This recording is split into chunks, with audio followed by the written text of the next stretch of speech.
স্বপ্ন যখন আকাশ ছোঁয়া হয় তখন বয়সের সীমাবদ্ধতা কোনো বাধা হয়ে দাঁড়াতে পারে না। আমাদের দেশের তরুণ ক্রিকেটাররা বারবার তা প্রমাণ করেছেন বিশ্বমঞ্চে। ক্রিকেটের রেকর্ডের পাতায় চোখ রাখলে দেখা যায় লাল সবুজের যুবারা শুধু লড়াইই করেনি, বরং বিশ্বসেরাদের তালিকায় নিজেদের নাম খোদাই করে নিয়েছে।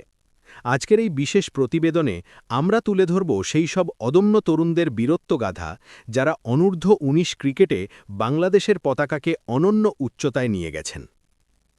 রেকর্ডের পাতায় বাংলাদেশের যুবাদের কীর্তি। 2025 সালে যুব ওয়ানডেতে সবচেয়ে বেশি 17টি ম্যাচ জিতেছে জুনিয়র টাইগাররা। ব্যাটিং এবং বোলিং উভয় বিভাগেই দাপট দেখিয়েছেন বাংলাদেশের যুবারা। পরিসংখ্যানের পাতায় সেই সোনালী অর্জনের খণ্ডচিত্র এখানে তুলে ধরা হল। নাম্বার 1, শান্ত। অনূর্ধ্ব-19 পর্যায়ের ওয়ানডে ক্রিকেটে সর্বকালের সেরা রান সংগ্রাহকের নাম নাজমুল হোসেন শান্ত। এই বাঁহাতি টপ অর্ডার ব্যাটসম্যান বর্তমানে বাংলাদেশ জাতীয় দলের অধিনায়ক। 2013 থেকে 2016 সাল পর্যন্ত তিনি 54টি ম্যাচে 48.17 গড়ে 1820 রান করেছেন। এর আগের রেকর্ডটি ছিল পাকিস্তানের সামি আসলামের 1695 রান। হৃদয়ের রেকর্ড অক্ষত। যুব ওয়ানডে ক্রিকেটে নির্দিষ্ট এক ক্যালেন্ডার বছরে সবচেয়ে বেশি রান করার রেকর্ড তাওহিদ হৃদয়ের। 2019 সালে তিনি 20 ম্যাচে 77.00 গড়ে 1001 রান করেছিলেন।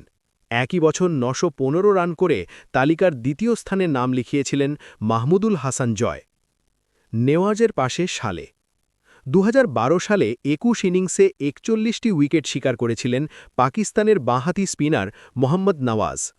3 বছর পর বাংলাদেশের সালে আহমেদ শাওন অনূর্ধ্ব-19 দলের জার্সি গায়ে 26 ম্যাচে 18.09 গড়ে 41টি উইকেট নিয়ে নওয়াজের রেকর্ডের সাথে ভাগ বসান। এনামুল এবং অপরাজিত। 2004 সালে বাংলাদেশে অনুষ্ঠিত অনূর্ধ্ব-19 বিশ্বকাপে সেরা উইকেট সংকারী ছিলেন বাংলাদেশের এনামুল হক জুনিয়র। 8 ম্যাচে 10.11 গড়ে তিনি 22টি উইকেট নিয়েছিলেন। আজও এই রেকর্ডটি অম্লান। টানা ম্যাচে 4 উইকেট। আবুল হাসান রাজু 2012 সালে জিম্বাবুয়ের বিপক্ষে এক বিস্ময়কর রেকর্ড গড়েছিলেন। তিনি টানা 4 ম্যাচে কমপক্ষে 4টি করে উইকেট শিকার করেছিলেন। তার বোলিং ফিগারগুলি ছিল 5/26, 4/27, 4/38 এবং 5/50। 3 জনেই বাংলাদেশী। যুব ওয়ানডেতে সবচেয়ে বেশি ম্যাচ খেলা খেলোয়াড়দের তালিকার প্রথম 3টি নামই বাংলাদেশের।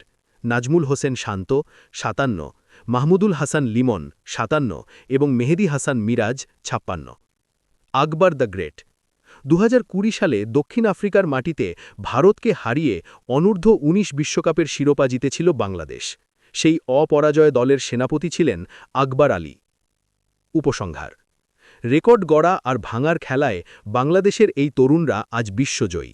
এই পরিসংখ্যানগুলো কেবল সংখ্যা নয়, বরং এক একটি লড়াকু গল্প। নাজমুল শান্ত থেকে আকবর আলী, প্রতিটি নামই আমাদের আগামী প্রজন্মের জন্য অনুপ্রেরণার উৎস। যদি সঠিক পরিচর্যা আর সাহস দেওয়া হয়, তবে এই যুবারাই একদিন মূল জাতীয় দলের হয়ে বিশ্ব শাসন করবে, এটাই আমাদের বিশ্বাস। মাঠের এই লড়াই অব্যাহত থাকুক। জয় হোক তারুণ্যের।